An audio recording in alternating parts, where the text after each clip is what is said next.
দর্শক, খেলা হবে, দেয়ালে পিঠ থেকে গেছে, বাঁচলে গাজী মরলে শহীদ, এই চেতনায় উদ্বুদ্ধ হয়ে অনেকদিন পর খুবই ভালো একটা সংবাদ দিতে আপনাদের সামনে হাজির হয়েছি। পিছনে এসে দাঁড়িয়েছে ইরান থেকে শুরু করে আর অনেকগুলো দেশের ব্যাকআপ সাপোর্টিং। ডক্টর ইউনূসের অ্যাকশন শুরু, কারণ এখন যে অ্যাকশনটা নেওয়া হয়েছে এই অ্যাকশনটার রেজাল্ট পৌঁছাতে যাচ্ছে। ভারত, শক্তিশালী ভারত, ছোট্ট দেশ বাংলাদেশকে নিয়ে ব্যাপক টেনশনে রয়েছে। কি কারণে বাংলাদেশকে নিয়ে ভারত টেনশনে, সেই বিষয়গুলো বলবো। প্রচন্ডভাবে আক্রমণ করেছে, প্রচন্ড আক্রমণে ভারতের তছনছ করে ফেলেছে। 100টিরও বেশি তারা ছক একে যুদ্ধে নেমেছে, আর এই বিজয়ের ধ্বনিটি আজকে বেজে উঠেছে বিশ্বব্যাপী। ডক্টর ইউনূস কি এবং কত বড় মাপের বিশ্ব খেলোয়াড় মুহূর্তের মধ্যেই প্রমাণিত হলো। বড় ঘটনা ঘটে গেছে দর্শক। ডক্টর ইউনূসের অবাক করা সফলতা। ডক্টর ইউনূস ঘোল খাওয়াই দিয়েছেন, নাকানি চুবানি খাওয়াই দিয়েছেন। ভারতের শাসক গোষ্ঠীর ভিতরে কাঁপুনি ধরিয়ে দিয়েছে এবং পাকিস্তানের সেনাবাহিনী যে কত বড় বিপজ্জনক এবং কিভাবে ঐক্যবদ্ধ হতে পারে, যে এই পরিস্থিতি তারা কিভাবে সামাল দেবে। পাকিস্তান তাদের প্রতিশোধমূলক যে পদক্ষেপ সেটার শীর্ষ স্থান অর্জন করেছে এবং ভারতীয় বাহিনীর আক্রমণের তীব্র ও নির্ভুল জবাব দিয়েছে। পাকিস্তান শক্ত জবাব দিয়েছে। দু দেশের কি ক্ষয়ক্ষতি হলো, কি অর্জন করলো ভারত, কি পেল। আসসালামু আলাইকুম রহমতুল্লাহ। আশা করি সবাই ভালো এবং সুস্থ আছেন। স্বাগতম জানাচ্ছি আমাদের আরেকটি নতুন ভিডিওতে। সুপ্রিয় দর্শক মণ্ডলী, ভিডিওর থাম্বনেল, টাইটেল ও ভিডিওর কিছু অংশ বিশেষ দেখে আপনারা ইতিমধ্যে ধারণা করতে পেরেছেন যে আজকের ভিডিওটি কতটা গুরুত্বপূর্ণ। সুপ্রিয় দর্শক, বর্তমান রাজনীতির আলোচনার প্রেক্ষাপটে বেশ কয়েকটি গুরুত্বপূর্ণ ভিডিও আপনাদের দেখাতে যাচ্ছি। আসুন আমরা সেই সম্পূর্ণ ভিডিওটি দেখে আসি। তার আগে আপনাদের প্রতি ছোট্ট একটা রিকোয়েস্ট, যারা আমাদের চ্যানেলে নতুন, চ্যানেলটি সাবস্ক্রাইব করে লাইক কমেন্ট শেয়ার করে আমাদের সাথেই থাকুন। তাহলে আমরা কথা না বাড়িয়ে সেই সম্পূর্ণ ভিডিওটা দেখে আসি। শক্তিশালী ভারত, ছোট্ট দেশ বাংলাদেশকে নিয়ে ব্যাপক টেনশনে রয়েছে। কি কারণে বাংলাদেশকে নিয়ে ভারত টেনশনে, সেই বিষয়গুলো বলবো। ভারত পাকিস্তানকে নিয়ে যেমন টেনশনে, তেমনি টেনশনে এখন বাংলাদেশকে নিয়ে। ভারতের চারটা দিকে তিনটা দিক, একদিকে চীন, একদিকে পাকিস্তান, একদিকে বাংলাদেশ। এই তিনটি দেশকে এখন ভারত সবচেয়ে টাফ মনে করছে। ভারতের বিশ্লেষকরা বলছে যে কোনো সময় বাংলাদেশের আকাশ ব্যবহার করে শত্রুরা ভারতে আক্রমণ করতে পারে। এই জন্য নাইট ভিশন ক্যামেরা বসানো হয়েছে, যুদ্ধ বিমান সেট করা হয়েছে, ড্রোন উড়ানো হচ্ছে, সেনার সংখ্যা বাড়ানো হয়েছে, নজরদারি বাড়ানো হয়েছে। এক কথায় বাংলাদেশ সীমান্তে ভারত যুদ্ধবিহীন মনোভাব নিয়ে প্রস্তুতি নিয়েছে। তারা বলছে যে বাংলাদেশের এই সরকার গত 15 বছর পরে যে সরকার বসেছে, এটি ভারতকে ঘুমোতে দিচ্ছে না, কেবল টেনশন দিচ্ছে। বিগত 16 বা 15 বছরে ভারতের একজন তাবেদার শাসক ছিলেন বাংলাদেশের শেখ হাসিনা। তিনি অনেকটা ভারতের মুখ্যমন্ত্রীর আদলে কাজ করেছেন, কিন্তু প্রফেসর ইউনূস ভারতকে মোটেও তোয়াক্কা করছেন না। 140 কোটি মানুষের দেশ ভারতকে মাত্র 16 থেকে 18 কোটি মানুষ বারবার চ্যালেঞ্জ ছুড়ে দিচ্ছে। তার প্রধান নজির সাম্প্রতিক সময় আমরা বাংলাদেশ ভারতের সীমান্তে দেখেছি, যেখানে বিএসএফ কোনো প্রকার অন্যায় করেছে, কখনো কৃষক ধরে নিয়ে গেছে, কখনো সীমান্তে বিজেপির সাথে ঝামেলা করেছে, সেখানে শক্ত প্রতিবাদ করেছে, বিজয় পেয়েছে বিজেপি বিএসএফ এর বিরুদ্ধে। প্রত্যেকটা ক্ষেত্রে দেখবেন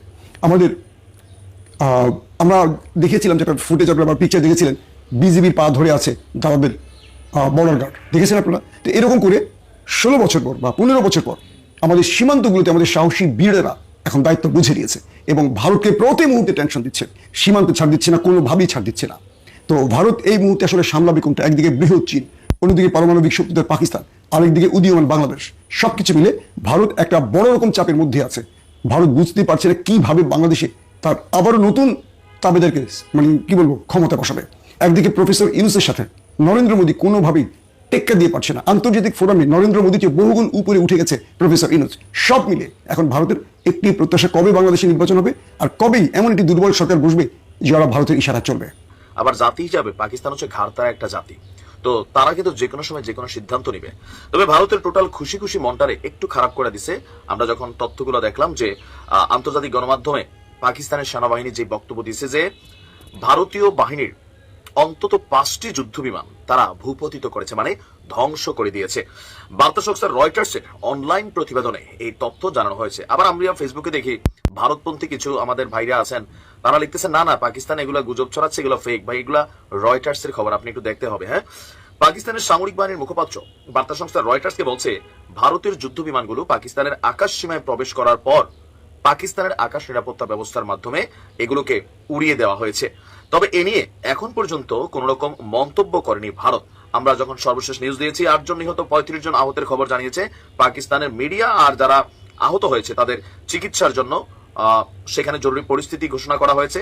এর পাশাপাশি আমরা যদি দেখি, পাকিস্তানের যিনি প্রতিরক্ষা মন্ত্রী আছেন খাজা আসিফ, তিনি আপনার আন্তর্জাতিক গণমাধ্যমের সাথে দেওয়া সাক্ষাৎকারে বলছেন যে পাকিস্তান তাদের প্রতিশোধমূলক যে পদক্ষেপ সেটার শীর্ষ স্থান অর্জন করেছে এবং ভারতীয় বাহিনীর আক্রমণের তীব্র ও নির্ভুল জবাব দিয়েছে। পাকিস্তানি সশস্ত্র বাহিনী দেশের সার্বভৌমত্ব এবং আঞ্চলিক অখণ্ডতা রক্ষার জন্য দৃঢ়ভাবে কাজ করছে। পাকিস্তানের নিরাপত্তা সূত্রের বরাতে বলা হয়েছে, দুই দেশের মধ্যকার চরম উত্তেজনার মধ্যে ভারতীয় বিমান বাহিনীর প্রথমে 3টি যুদ্ধ বিমান এবং একটি ড্রোন পাকিস্তানের আকাশ সীমানায় প্রবেশ করে। সাথে সাথেই পাকিস্তানের যে কি বলা হয় যে এলাকার নাম হচ্ছে বাওয়াহাওয়ালপুরের আহমদপুর ইস্টের কাছাকাছি।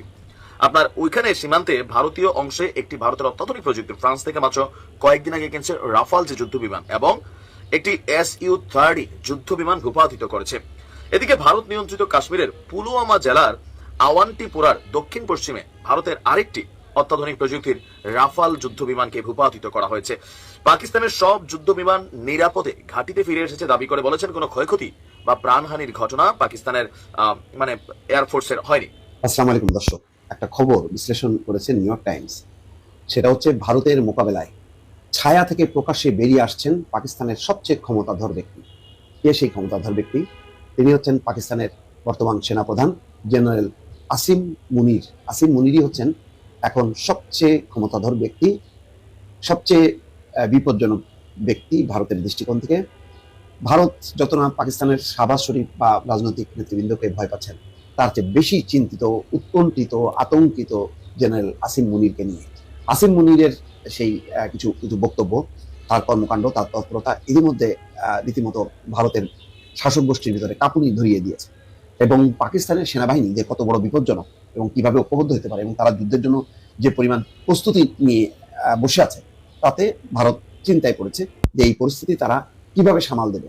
পাকিস্তানের সেনাবাহিনী যতটা যুদ্ধে পরাঙ্গম এবং যতটা ঐক্যবদ্ধ, সেই তুলনায় ভারতের সেনাবাহিনীর মধ্যে নানা অংশের দুর্বলতা আছে। পাকিস্তানের পুরো সেনাবাহিনী এক ধর্ম, এক ভাষায় যেভাবে ঐক্যবদ্ধ, ভারতের সেই একত্রিত হওয়ার সেই অবস্থানটা তুলনামূলকভাবে পাকিস্তানের থেকে যথেষ্ট কম। সুতরাং ভারতের চিন্তা জেনারেল আসিম মুনির ইতিমধ্যে কয়েকটি বক্তব্য দিয়েছেন। বলেছেন যে কাশ্মীর হচ্ছে পাকিস্তানের শিরা মানে একটা দেহের শিরাটা হচ্ছে আসল। তার মানে কি, কাশ্মীরকে বলছে যে পাকিস্তানের শিরা, অর্থাৎ এক ধরনের মেরুদণ্ড। এই বক্তব্য দেওয়ার মধ্য দিয়ে যেটা প্রমাণ করে আসিম মুনির যে কাশ্মীর পাকিস্তানের অবিচ্ছেদ্য অংশ। এখন কাশ্মীর এক ভাগ পাকিস্তান, আরেক ভাগ ভারতের। ভারত যেমন মানে না, তারা মনে করে কাশ্মীর পুরো কাশ্মীরের অধিপতি বা অংশ, কাশ্মীরটা হচ্ছে ভারতের অংশ। পাকিস্তান মনে করে গোটা কাশ্মীরটা হচ্ছে পাকিস্তানের একটি অবিচ্ছেদ্য অংশ। এখানকার সংখ্যাগরিষ্ঠ মুসলমানদের সাথে পাকিস্তানের ভাষা, সংস্কৃতি, ধর্ম সবকিছুর একটা সেতু বন্ধন আছে বা মেলবন্ধন আছে। সেই কারণে পাকিস্তানের দাবি যা কখনোই পাকিস্তান উপেক্ষা করে না, বরং খুব জোরালো ভাষায় কাশ্মীর পাকিস্তানের অংশ এই কথাটা বলে। সাম্প্রতিক সময়ে কিছু বলেছেন ধর্মীয় ব্যাপারেও। কাশ্মীরের পেহেলগামের এই ঘটনা 6 দিন আগে সেনাবাহিনীর উদ্দেশ্যে জেনারেল আসিম মুনির বলেছেন যে হিন্দু এবং মুসলমান কোনোদিনও এক হবে না, দুটি ধর্ম একেবারে ভিন্ন, সুতরাং এই দুই ধর্মের মধ্যে কোনোদিন মিল হবে। এই বক্তব্যগুলোর মধ্য দিয়েও ভারতকে একটা বার্তা যে ভারতকে পাকিস্তান কখনো মেনে নেবে না। এবং চলমান এই সংকটের মধ্যে পাকিস্তানের যে মহড়া, সামরিক মহড়া, সেই মহড়ায় তিনি একটি খোলা ট্যাঙ্কের উপরে দাঁড়িয়ে যেভাবে বলেছেন যে যে কোনো পরিস্থিতির জন্য পাকিস্তান মোকাবেলা আছে এবং আগের তুলনায় আরো শক্তভাবে জবাব দেওয়া হবে। তিনি বলেছেন আগ বাড়িয়ে পাকিস্তান কিছু করবে না, কিন্তু পাকিস্তানের ভেতরে যদি কোনো রকম প্রতিক্রিয়া ঘটায় তার পাল্টা কঠিন জবাব দেবে পাকিস্তান। এই কথা ভারতকে হুঁশিয়ারি উচ্চারণ করেছে। আসিম মুনিরের সাম্প্রতিক সময় কর্মকাণ্ড, বক্তব্য রীতিমতো ভারতকে ভাবাচ্ছে এবং অনেকে মনে করছেন যে এই বিষয়গুলো নিয়ে ভারত একটু চিন্তায় পড়েছে বলে তাৎক্ষণিকভাবে যেমন ঘোষণা দেওয়া হয়েছিল যে তারা একটা পাল্টা প্রতিক্রিয়া দেখাবে, জবাব দেবে বা পদক্ষেপ নেবে, সেই জায়গায় কিন্তু থেকে আছে। ইতিমধ্যে আন্তর্জাতিক বিভিন্ন মহল যুক্ত হয়েছে, তারা বলেছে যে না, সংঘাত কোনোভাবেই না। সেটাও একটা কারণ। আসিম মুনির ট্যাঙ্কের উপর দাঁড়িয়ে বলেছিলেন যে কোনো রকমের বিভ্রান্তির সুযোগ নেই, ভারতের যে কোনো সামরিক আগ্রাসনের বিরুদ্ধে দ্রুত, দৃঢ় এবং আগের চেয়েও আরো জোরালো ভাবে জবাব দেওয়া হবে। নিউ ইয়র্ক টাইমস বলছে এই বক্তব্যে তিনি স্পষ্ট করে ইঙ্গিত দিয়েছেন ভারতের যে কোনো হামলার বিরুদ্ধে পাকিস্তানের পাল্টা জবাবটা হবে সমানে সমান এবং আরো বেশি মাত্রায়। ভারত ও পাকিস্তানের জেনারেল মুনিরের বক্তব্যকে দেখা হচ্ছে তার শক্ত অবস্থান প্রকাশ এবং জনসমর্থন আদায়ের হিসাবে। এমন সময় তিনি জনসমর্থন পুনরুদ্ধার চেষ্টা করছেন যখন কিনা পাকিস্তান বছরের পর বছর ধরে চলা রাজনৈতিক বিভাজন এবং অর্থনৈতিক সংকটে জর্জরিত। এমনকি এসব সংকটের কারণে পাকিস্তানের সেনাবাহিনীর প্রতি দেশটির জনগণের দীর্ঘদিনের অটুট আনুগত্যে চির ধরেছে। পাকিস্তানের সেনাবাহিনী বহুদিন ধরে পদ্মার আড়াল থেকে দেশটির রাজনীতিকে নিয়ন্ত্রণ করছে। অনেকে মনে করছেন যে জেনারেল আসিম মুনির এই বক্তব্যের মধ্য দিয়ে সামনে চলে এসেছেন এবং রাজনৈতিক যে বিভাজন আছে, অর্থনৈতিক সংকট আছে, সেই অবস্থায় সেনাবাহিনীকে ঐক্যবদ্ধ করে তিনি হয়তো রাজনীতির মঞ্চে আবির্ভূত হতে পারেন। আর সেটা যদি হন, এটাও অবাক করার কোনো কারণ নেই। বর্তমান শাহবাজের নেতৃত্বে